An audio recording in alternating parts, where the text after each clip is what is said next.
Now we're starting off same thing. I got my mechanical pencil, my kneaded eraser, and a Band-Aid again. I think I'm realizing that I keep the Band-Aid companies in business, at least in the winter. So let's just get started. And I've taken a picture out of my flower bed back a couple years ago. So let's start off with this kind of triangle shape. I'm going to give it this shape first, and then I'm going to go back and correct my petal shapes. Give it a little detail. Let's just go like this.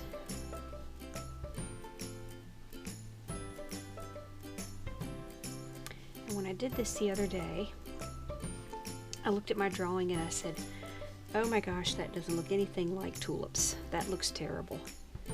And then I went back and finished by putting in the color, and it just looked magical. So don't talk yourself out of how your tulip looks when you're just in the first stages.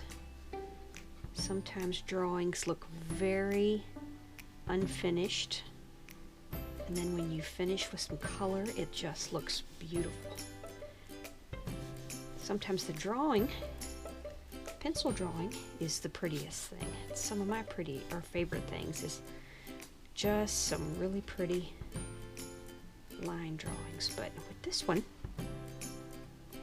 we're gonna take it all the way to a finished color piece.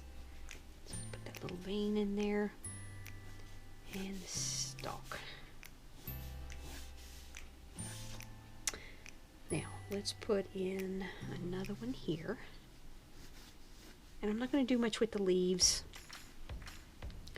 I'm going to maybe toss a couple of those in, but most of what we're doing is just the tulip itself. So let's just draw this in,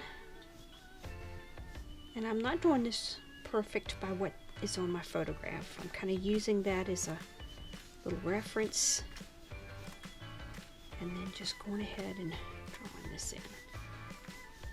You can go for absolutely perfect and measure everything out, or you can realize that all flowers are kind of unique, and that if you get it close to your reference, your eyes will finish the details on their own. So let's put one more in right here, and then we'll come back and start with our color.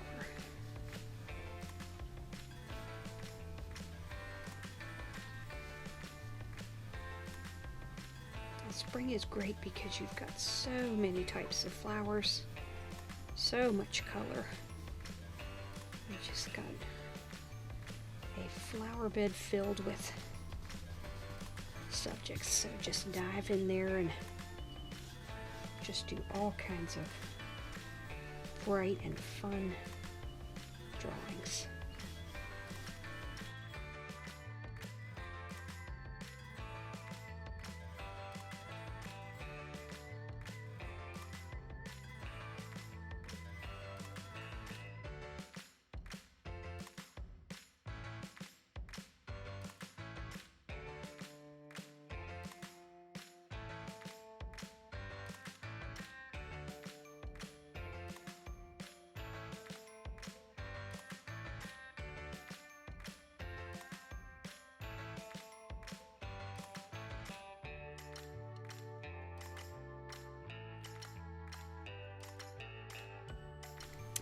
Now, the tulip leaves are big and chunky, so let's put in just a couple of these.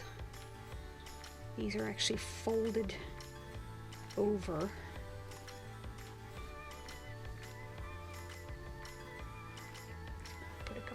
shadows that run down behind these, like that. And I don't know, I guess we can kind of draw the eye away over here with our leaves. Now, this one is more of a boat shape.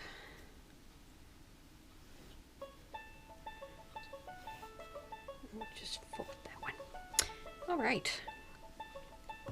Now, let's get colors we're going to need here. I think I dropped one. Oh well.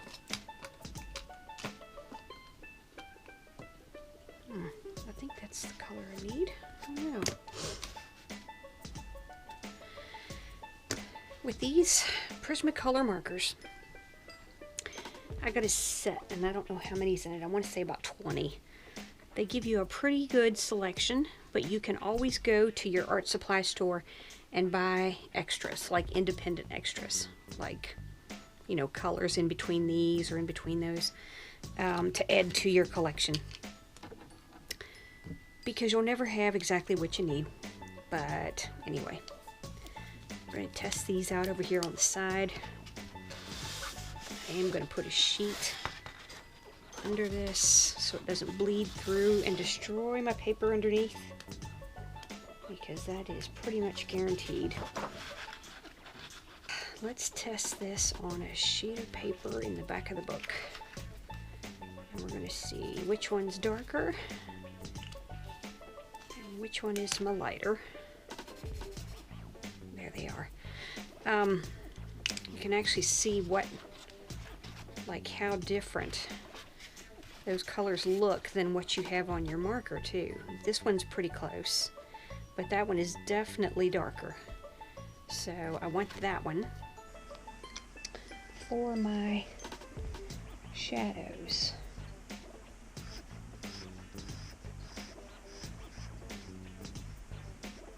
And with these markers, just go at it with gangbusters. Don't let it dry out. Just keep on working back into the marker, and it will actually blend almost like a paint, which is really nice. It will bleed into your paper. If you have something more like watercolor paper, then it will, I think if I remember that right, it will bleed well past your pencil lines and really make a mess. So make sure you choose your paper well. I'm drawing with some plain Canson paper, and I want to fill this up fast, so I'm going to use the big chubby end, and I'm going to run that right past all of this.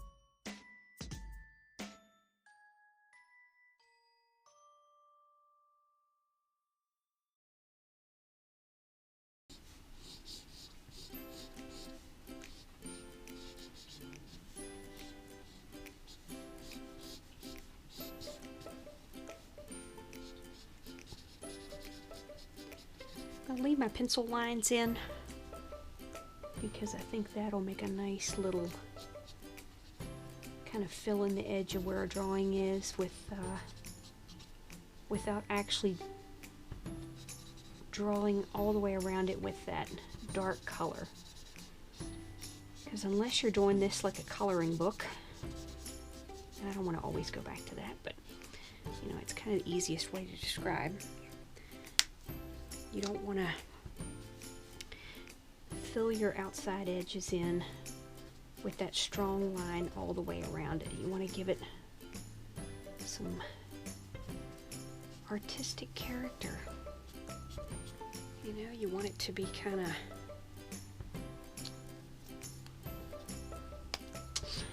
gosh, I really don't like that. Let's go back over this a little bit from the bottom.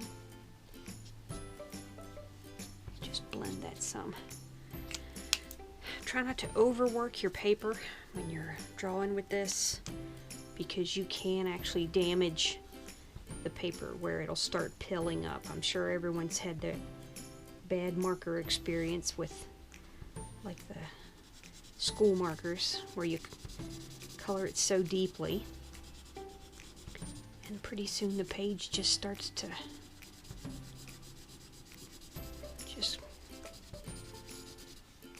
I don't know, turn back into ragweed or something.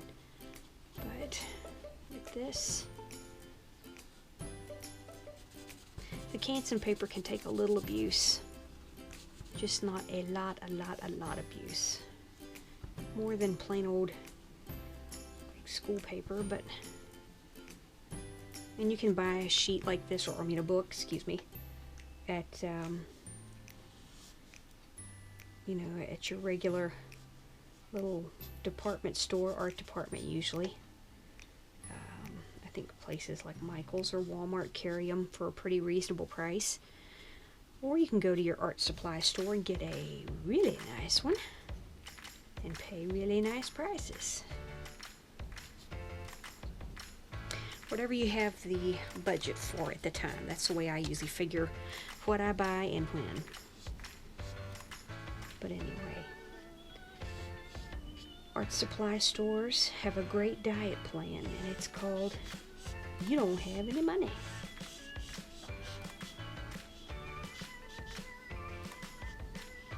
You either eat really good food or you buy really nice art supplies. Unfortunately, I think I've traded most of the time for really good art supplies. Oh well. Now let's do that bottom edge there again. And you can see there you do get some, like if you want to do an edge without actually making it this dark, you can actually use your color and just go back in and do some details.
Let's leave those for now and do a few of our stems.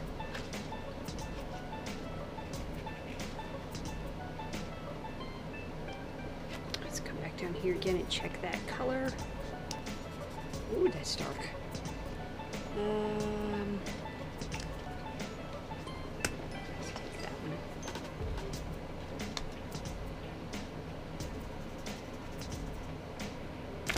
That one looks better.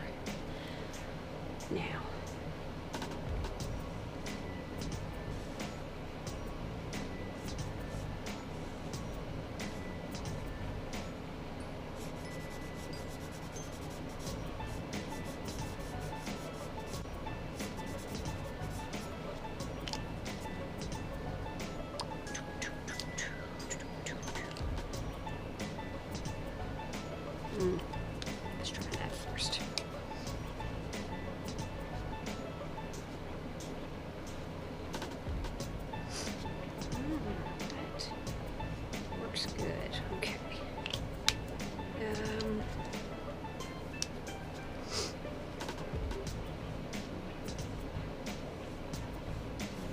There. You know, let's just do the whole thing.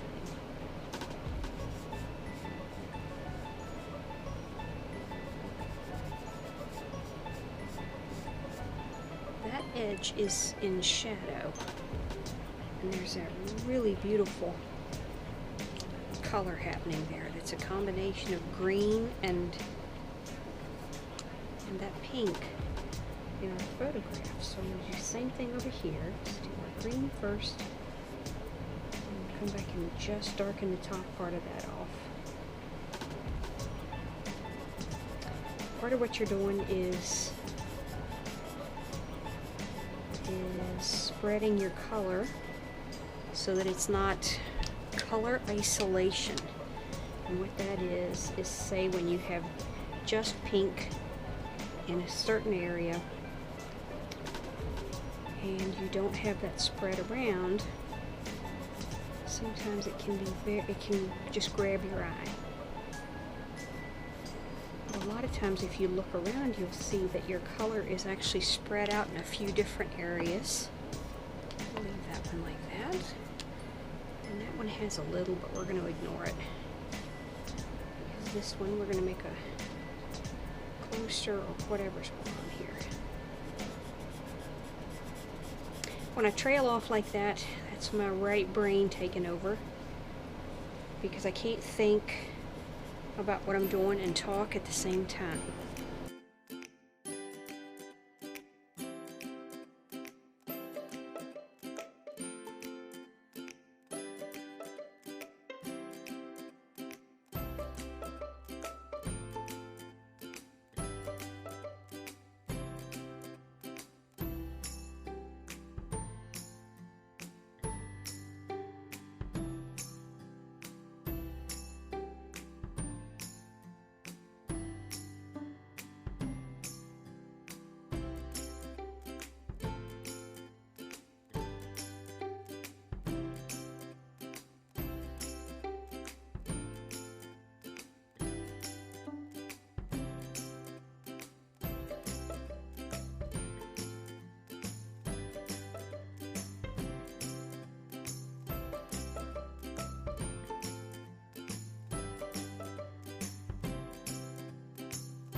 Now let's say we had an uh-oh moment like that. Now, you can add a bug out here to cover that, or you can bring your leaf up, change the shape of that a little bit, work around it. Try not to panic. If you have problems, work around them. Happens to everybody. You know when you might sneeze, drop the marker, dog walks in and bumps your leg or your arm. Stay focused and keep thinking of it as a whole painting or whole drawing. And don't worry about those mistakes that happen, because you can work those in and make them some really nice details that are part of a new drawing that really bring out a lot more of what's going on in your drawing.